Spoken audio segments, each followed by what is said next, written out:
5 experienced divers went underwater on a clear Thursday morning in the Maldives.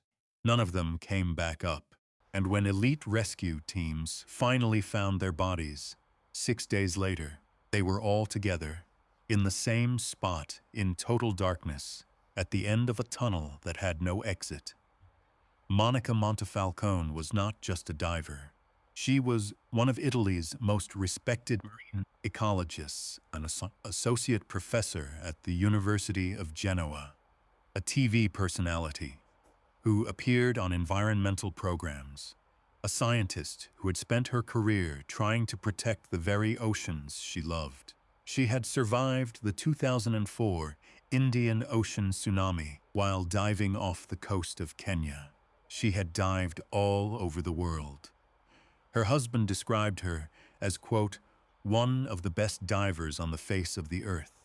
And with her that morning, in the warm waters of Vaavu Atoll, was her daughter, Giorgia Sommacal, 23 years old, blonde like her mother.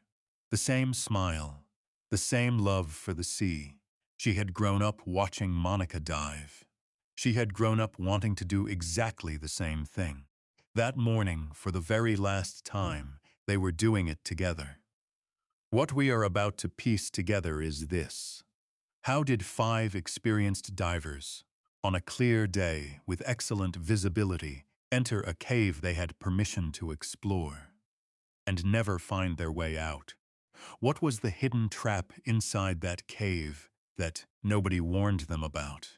And why did the attempt to save them cost a 6th person their life? Stay with me, because every detail of this matters. It was May 14th, 2026. The group was on board a liveaboard vessel called the Duke of York, anchored near Alimatha Island in the Vaavu Atoll, about 100 kilometers south of the Malawian capital, Malé. There were 25 Italians on board in total, students, colleagues, academics. Monica was there leading a university research project on soft corals. Muriel Oddenino, a 31-year-old research fellow who worked with her, was also on board. So was Federico Gualtieri, 31, a recent marine biology graduate, and diving instructor Gianluca Benedetti, 44. The group's guide and boat operations manager. But here's the first thing that matters. The dive into those caves that morning was not part of the official research mission. According to reports, Monica and the team decided to go explore the cave system as an excursion, a side trip. Something extraordinary to experience. The Maldivian authorities had approved a research permit for Monica and 2 colleagues to dive deeper than the standard 30-meter tourist limit. But, and this is critical, no one told the Maldivian authorities they planned to go cave diving. We are very sure, a Maldivian presidential spokesman later said, that we would have been able to give them much clearer guidelines and advice had they told us that this was such a demanding assignment at such depths inside a cave. To understand what happened next, you need to understand the cave. The entrance sits at 47 meters below the surface. That's 154 feet down.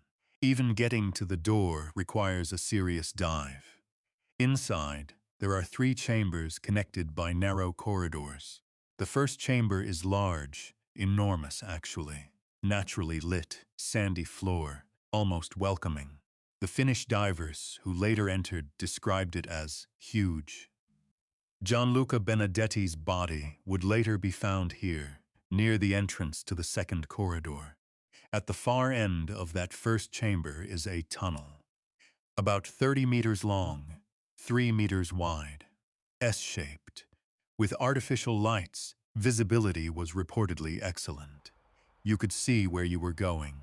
At the end of that tunnel, before you enter the second chamber, there is a sandbank. You barely notice it. You continue into the second chamber, large, round, pitch black, no natural light whatsoever.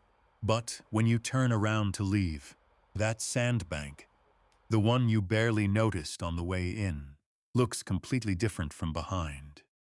It looks like a wall. Dan Europe's CEO Laura Moroni called it an optical illusion. And to the left of that illusion, there is another corridor. Short, dark, looks just like the exit, but it leads to a dead end. That is where they went.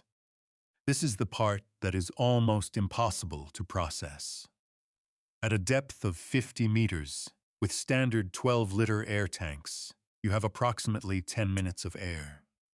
Maybe less. 10 minutes to find your way out of a pitch-black cave system in which the exit has just become invisible behind a sandbank that looks like a solid wall. Moroni put it plainly. Considering that they had a very limited air supply, and therefore only a few minutes at the bottom, there probably wasn't even time for them to make numerous attempts to find the correct exit. Realizing that the path is the wrong one and having little air, perhaps after going back and forth, is terrifying, she said. The four divers, Monica, Giorgia, Muriel, Federico, were found together, all of them, in the same place. At the dead end of a corridor that offered no escape, they were not separated. They did not scatter in panic. They stayed together until the very end. Their instructor, Gianluca Benedetti, was found separately, near the entrance of the second tunnel, back in the first chamber. Whether he found the correct exit and ran out of air reaching it, or whether he had turned back trying to reach the others, that question has not yet been answered. When word reached the surface that the 5 divers had not returned, the Maldivian National Defense Force deployed their own team. One of those divers was Sergeant Major Mohamed Mahudhee. By all accounts, he was among the best in the Maldivian military.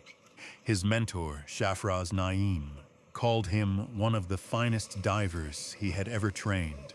But cave rescue at 60 meters is a different discipline entirely. And during Saturday's search operation, just 2 days after the Italians disappeared, Mahudhee surfaced with decompression sickness. The damage was fatal. He did not survive. An elite team of Finnish cave divers from Dan Europe were then flown in, specialists Sami Pakarinen, Patrik Grönqvist, and Jenny Westerlund. They recovered the 4 remaining bodies over the course of several days. Each dive was limited to around 3 hours due to oxygen and decompression requirements. Unpredictable currents, narrow passages, pitch-black darkness, a cave that breathes. 6 people went into this story. 6 people did not come home.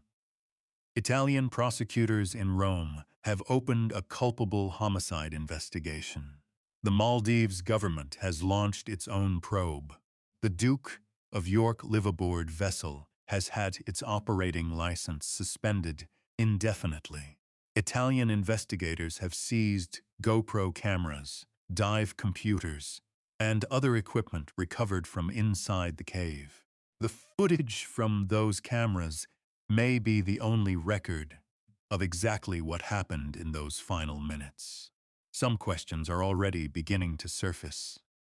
Were standard tanks ever sufficient for a dive of this depth and complexity? Did the group know exactly how dangerous this cave was before they entered? And if Maldivian authorities had known they were planning cave diving, would any of this have been stopped? Monica's husband, Giorgia Sommacal, has defended his wife absolutely. "She would never have put the life of our daughter or other kids at risk," he said. "My only certainty is that my wife is one of the best divers on the face of the earth, and that she has always been conscientious." A scientist who had studied marine caves her entire career, who had mapped and measured and loved the underwater world for decades, who had survived a tsunami. who was, by every account, extraordinary, taken, not by recklessness, but by a sandbank in the dark that looked like a wall when she turned around. Monica Montefalcone spent her career measuring what was being lost beneath the ocean's surface, teaching others how to see it, and trying to repair what could still be repaired. She called the sea a place of beauty, risk, and damage. She knew all three better than almost anyone. Giorgia was 23. Muriel was 31. Federico was 31. Gianluca was 44. Mohamed Mahudhee gave his life trying to bring them home. The sea did not take them cruelly, but it did not spare them either. I want to ask you something before you go. When you hear that a group of experts, experienced, careful, certified, walked into something they could not walk out of, what does that tell you about the line between confidence and caution? Drop your thoughts in the comments. This story is still developing. Investigators are reviewing the GoPro footage. The culpable homicide probe is ongoing. The Duke of York's license remains suspended. When the next development breaks in this case, you will be the first to know. Make sure you are subscribed with the bell on.